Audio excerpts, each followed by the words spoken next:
الحواوشي المصري. معايا لحمه، تحت حطيت كل كميه اللحمه في الكبه، معايا فلفل اخضر وبقدونس وبصل، واحطهم كلهم في الكبه واضربهم مع بعض وبس كده خلاص. يلا بينا.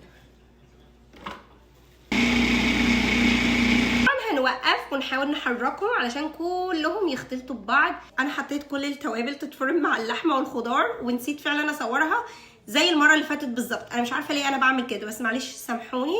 انا حطيت طبق التوابل اللي كان محطوط هنا، اللي كان مليان توابل ده كله اتحط هنا، واضربهم ضربه كمان كده مع بعض وبس كده خلاص.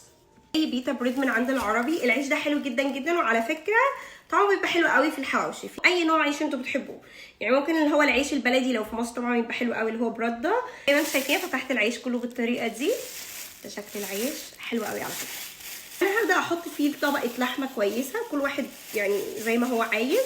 انا هحط بس طبقه لحمه كويسه كده واملى الرغيف كله.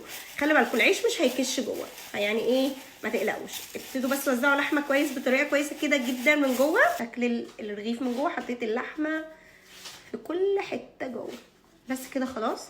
ودوس بس عليه كده بالطريقه دي وبس كده. جبت صينيه الفرن، حطيت فيها ورقه زبده، وطبعا دهناها سمنه من اللي انا مسيحاها في البيت. وهحط كل الارغفه بتاعت الحواوشي بتاعتي كلها مع بعض. جمع رغيف ارغفه، انا قلتها صح. دهنت كل الارغفه بتاعت الحواوشي كلها بالسمنه الناحيتين. هياخدوا بقى لون مظبوط، تبقى طعمها حلو جدا جدا. انا بصراحه بحب الحواوشي من غير اي اضافات. عايزه اكل حاجه طعمها حلو تفكرني بمصر كده، بحس اني باكل حواوشي مصري. لكن الحاجات الجديده دي ده مش حواوشي مصري. الحواوشي خلاص جاهز يدخل الفرن. ادخله الفرن على نار متوسطه. هحطه على الرف اللي قريب من النار، واول ما ياخدوا لون من تحت هروح مغيره الرف، احطهم على الرف اللي فوق عشان ياخدوا لون من على الوش. يلا بقى احطهم في الفرن واشوفكم كمان شويه. حواوشي جاهز على الاكل. مش قادره اوصف لكم الريحه، زي ما انتم شايفين لونه حلو جدا جدا جدا. طبعا السمنه عامله مفعول. ايه شويه بقدونس كده على الوش. سلام. مصري مصري قوي يعني. شايفين الجمال؟ الريحه تحفه واللون تحفه. شايفين الجمال والحلاوه؟ طبعا سخن جدا مش قادره اشيله. واو، الريحه تحفه حلوه قوي. على فكره عايزه اقول لكم على حاجه. انا اكلت كل جيراني حواوشي وبيحبوه جدا جدا. هدوق معاكم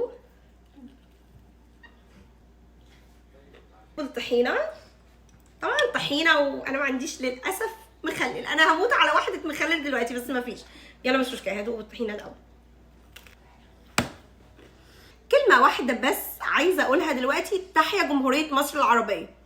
ده اللي المفروض يبقى فايرال، كل الناس تقلدنا، مش احنا اللي نقلد حد ونعمل زيهم اكلات. صدقوني ان الحواوشي اسهل اكله واسرع اكل. تحسي وانت بتاكلي حواوشي ان انت قاعده عند احسن حد وفي قلب القاهره بتاكلي احلى حواوشي، وبتفتكري كده ان انت عايشه في مصر وبتنسي ان انت بره مصر. عايزه المصري مصري. وتحيا جمهوريه مصر العربيه. راح كمل بقى الحواوشي بتاعي، ويلا باي باي.